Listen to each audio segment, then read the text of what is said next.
来吧，盒子其实在这一套里边算是最大的，因为 R3 是双腿的部分嘛。其实 R3 的这个机体，你可以把它理解为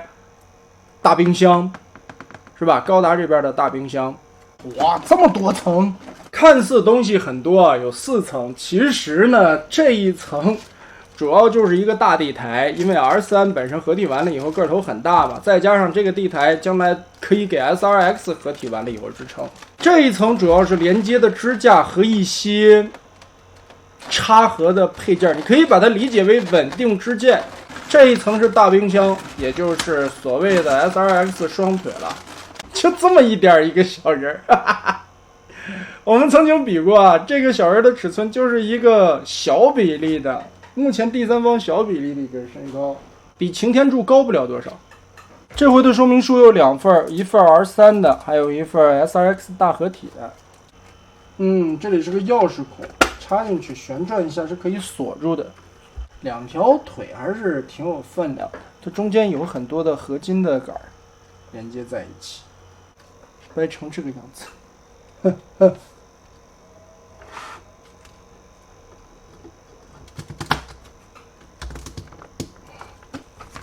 插这个支架工序还挺麻烦的。不会吧？这个难道是 SRX 的那个胯关节？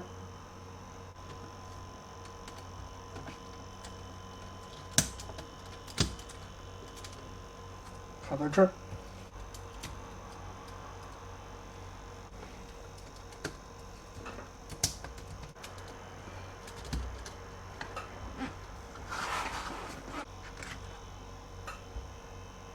什么玩意儿就腿掉了？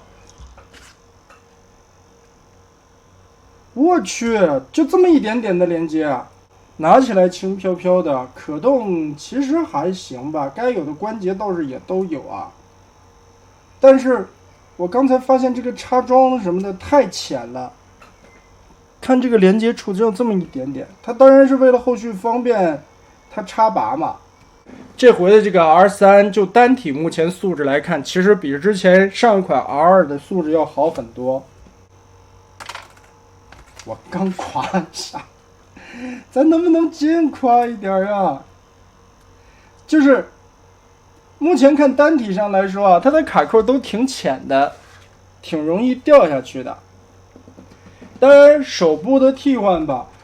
因为要握这个很重很大的枪，所以这个握枪的手它做成了一体的。哎，少女举着一门硕大的炮，彩姐你不能这样，太骚了这个。好，我们准备入身。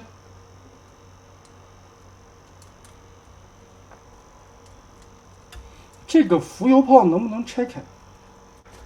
假的。再发现一个问题吧，你这个握炮的手，它虽然坐在了炮身上一体，增加了一个稳固度，但手腕的这个关节也太细了。为啥？它是一个可以2头拆分的零件，一头是球关，另外的一头说白了就是个钥匙孔，靠这一点的阻尼感挂住这么大一门炮，其难度可想而知啊。2条腿直接滑进去就行。浮游炮武器掰一掰，不要打。滑到这个地方，这里有一个 U 型的滑槽，把它卡进去，翻转过来，摆一摆腿的位置，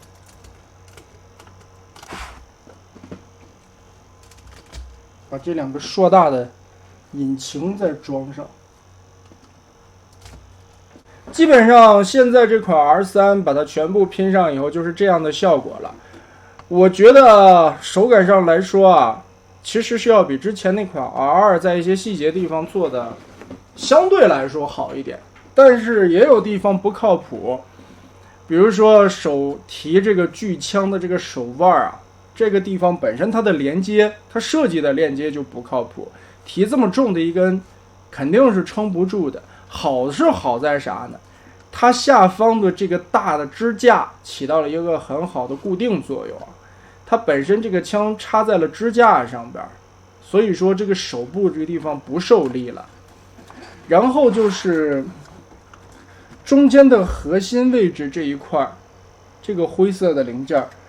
把所有的东西全部的锁在这个地方，它身上有很多的卡扣，把这都锁定到了，相对来说还是挺坚固的，稳定性挺好。而且本身对于 R3 来说，也不要在意什么可动了，裁解中间的这个机体可动的这个素质来说啊，还行，也算是一个基本的可动素质吧，比 R2 的那个可动稍微的好一点点，但是就是插装太短太细了，毕竟它尺寸小嘛，做工什么的涂装这是千直链的强项。但这个大冰箱也基本上能把当时还原的一个造型什么的都做出来啊，也挺好了，挺好了。而价钱摆在那里嘛，它就卖到这个售价，即使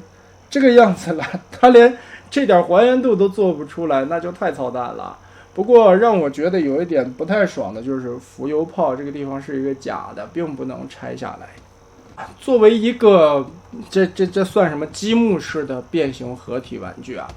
那当然之前也有人说嘛， SRX 就是靠念动力来合体的，裁解一出来以后才能完成真正的合体。那其实要我说呢，作为所谓的这个念动力啊，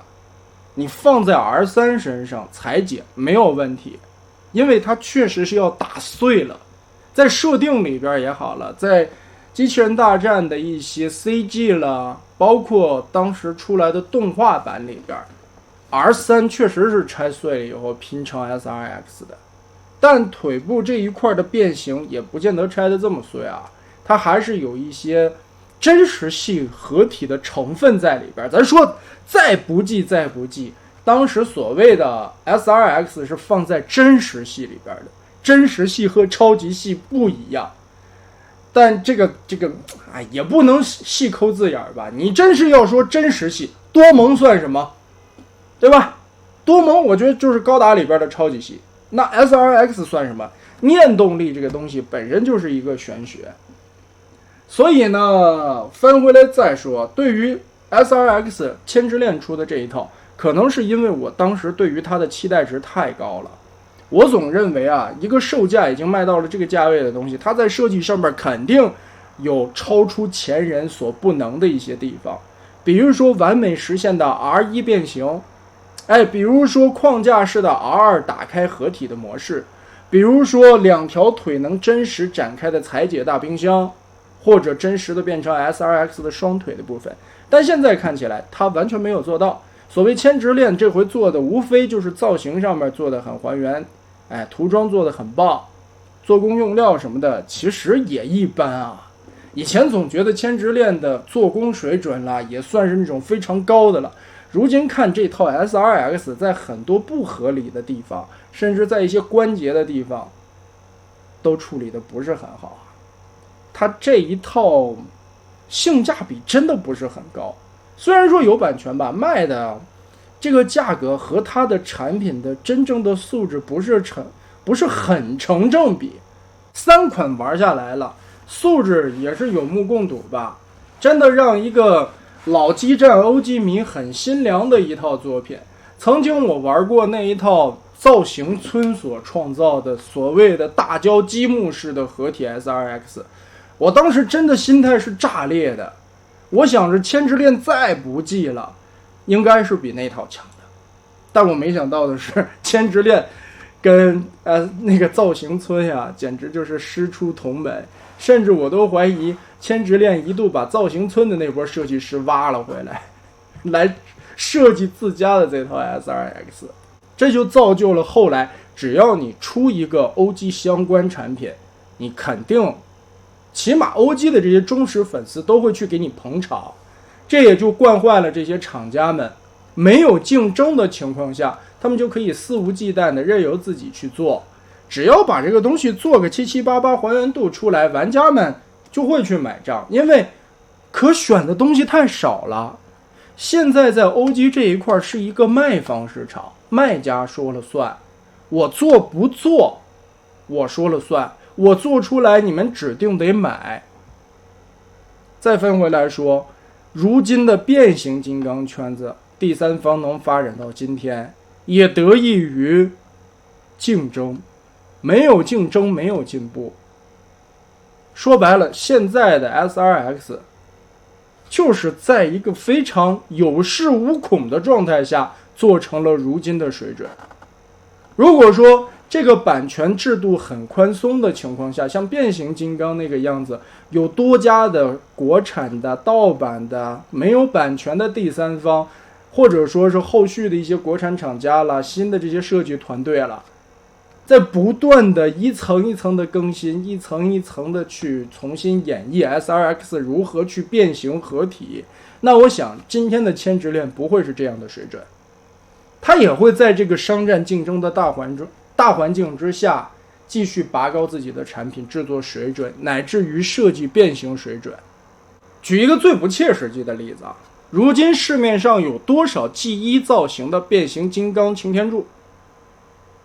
大的小的咱都不说电影漫画这些造型，就80年代 G1 动画的那个卡车头，现在市面上有多少？官方自己出过多少个版本？第三方每个厂家都有出擎天柱，甚至有的厂家出过好几个版本的擎天柱，自己厂家给自己洗牌擎天柱，还是变成那样的一个卡车。但是在过程中演绎出来的，能把那些一言不合变大缩小所谓的官方质量转换技术，那么不合理的设计的逻辑的东西，它都是现在这么多第三方绞尽脑汁研究的地方。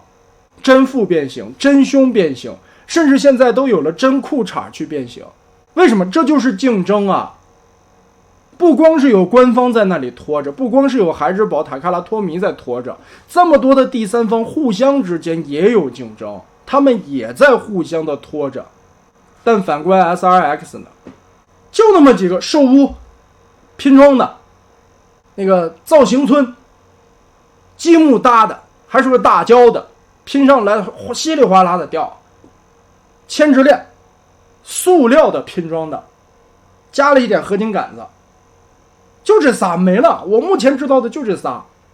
因为这些逻辑啊，这些变形设计，所谓的现在千直链解决不了的念动力变形设计，在变形金刚领域里边，尤其在国产第三方变形金刚领域里边，这都不叫事儿，这太儿戏了都。第三方市场里边就这种变形，你还需要插拔吗？甚至是现在这些第三方，你哪里一言不合变大缩小，超级细的东西它都能给你变出来了，更何况在乎于一个真实系的所谓念动力合体呢？不会做这些横向纵向的多维度折叠吗？不是不会做，多花一个零件的钱，多花一个零件的组装成本，它就少赚一块。说白了，太贪了呀。那么呢，这款 R3 大概就是这样。